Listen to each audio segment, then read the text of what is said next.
সম্মানিত ভিউয়ার্স, আসসালামু আলাইকুম। সবাই কেমন আছেন? আশা করি আপনারা অনেক অনেক ভালো আছেন। সম্মানিত ভিউয়ার্স, আজকের একটি নতুন ভিডিওতে আপনাদের সামনে চলে আসলাম। 2025 শিক্ষাবর্ষে আপনি মাধ্যমিক সরকারি এবং বেসরকারি বিদ্যালয়ে আপনি 2025 শিক্ষাবর্ষে ভর্তির কার্যক্রমটি কিভাবে সম্পন্ন করবেন, আজকের এই ভিডিওটি সে সম্পর্কে। চলুন আমরা ভিডিওটি শুরু করি। বন্ধুরা, এই অনলাইনে ভর্তি কার্যক্রমটি সম্পন্ন করার জন্য আমাদের চলে যেতে হবে যে কোনো ব্রাউজারে। তো আমি প্রথমে গুগল ক্রোম ব্রাউজারটি সিলেক্ট করলাম।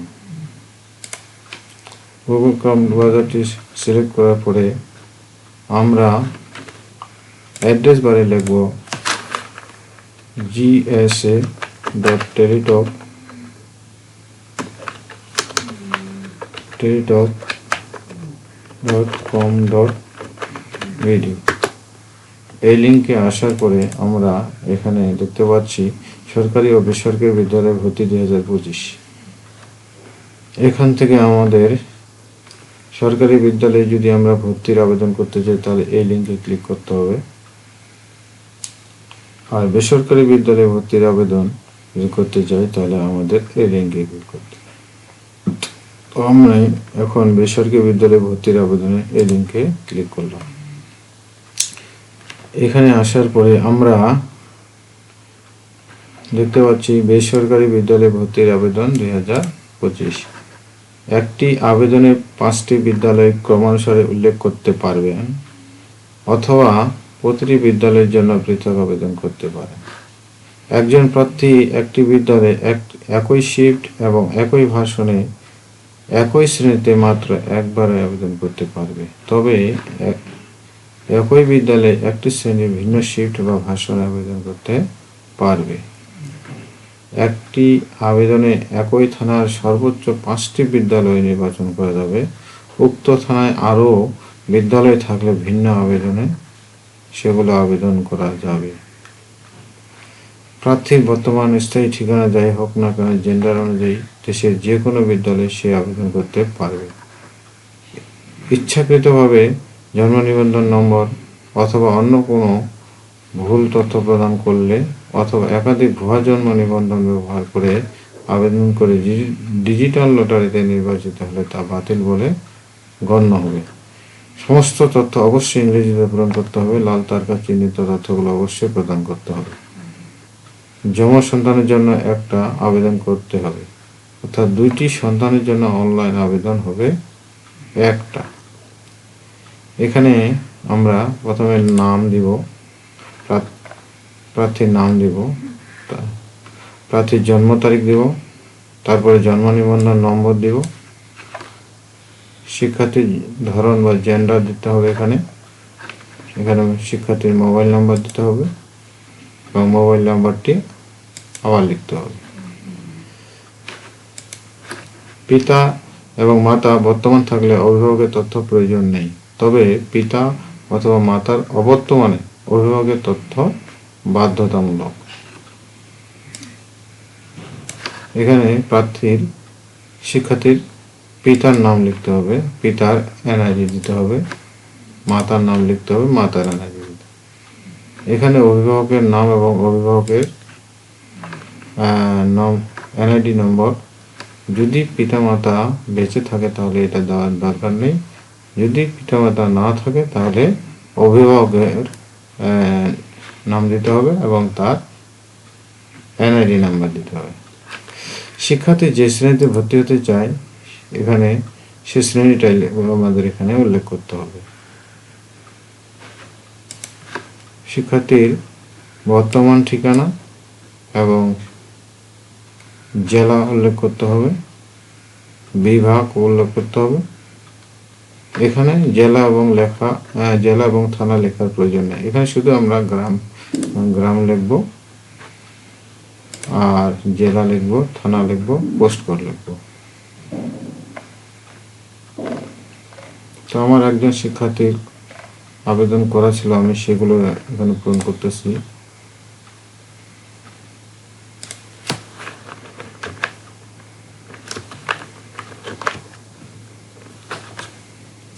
আশিক আক্তার দিলাম, জন্ম নিবন্ধন একটা, বালিকা, মোবাইল নম্বর দিয়ে দিলাম,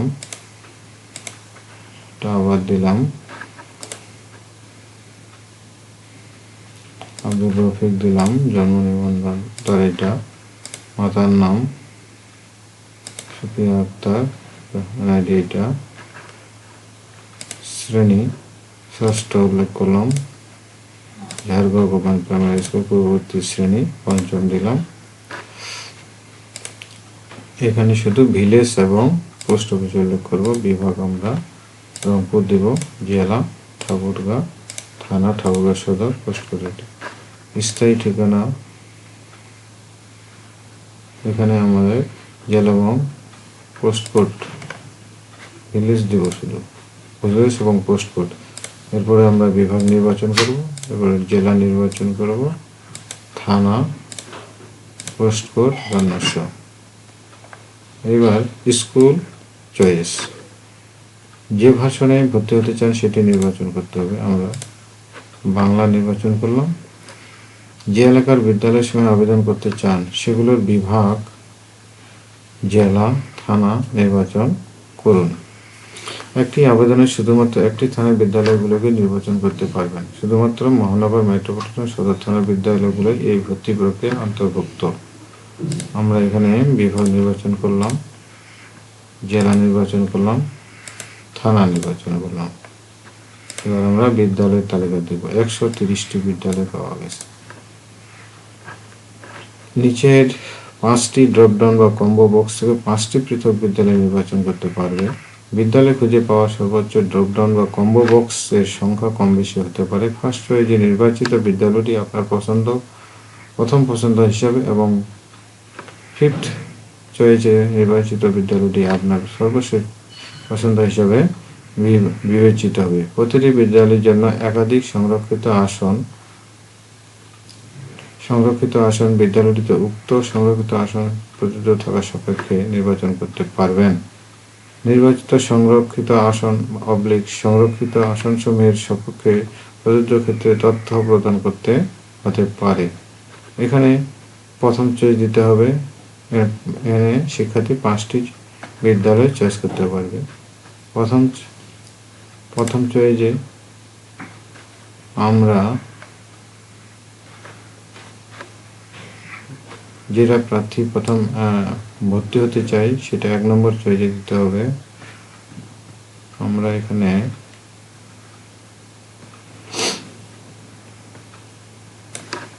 কেরানপুর রেনেসা দিলাম। এখানে সেকেন্ড চয়েস দিতে হবে।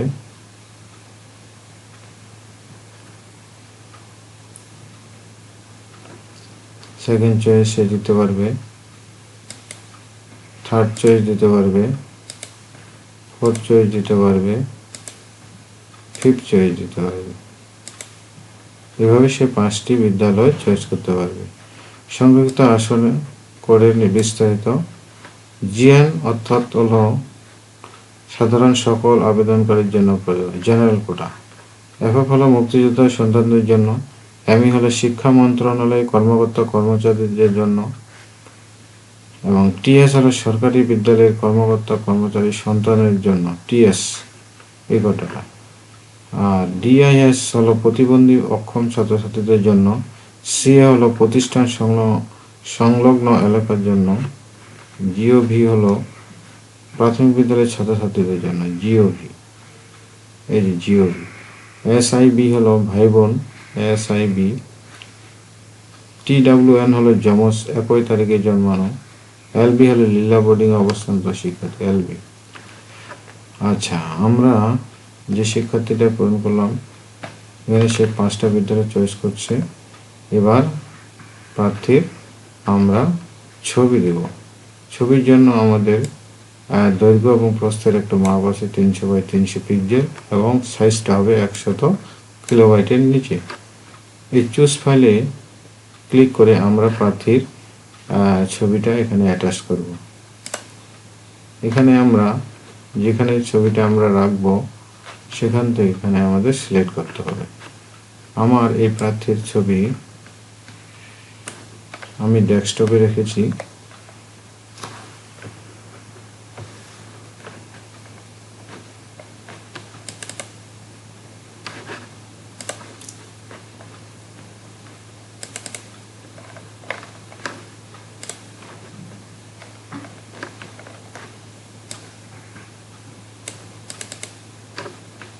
এই ছবি দিয়ে আমি অঙ্গীকার করছি যে উপরের প্রদানকৃত সকল তথ্য সঠিক। এই জায়গায় টিক চিহ্ন দিয়ে সাবমিটে দিলে আপনার ভর্তির কার্যক্রমটি সম্পূর্ণ হবে। এরপরে আপনি একটি আবেদন পাবেন, সেটা হলো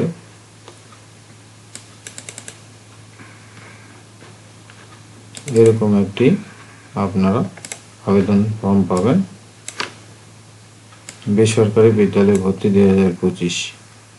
এরকম একটি আপনারা অ্যাপ্লিকেন্স কপি পাবেন এবং এই আবেদন করার পরে আপনাকে 110 টাকা ফি দিয়ে টেলিটক সিমের মাধ্যমে এই আবেদনটি সম্পন্ন করতে হবে। প্রথম SMS-টা হলো GS স্পেস দিবেন, তারপর ইউজার আইডি, তারপর সেন্ড করবেন 16222 নম্বরে।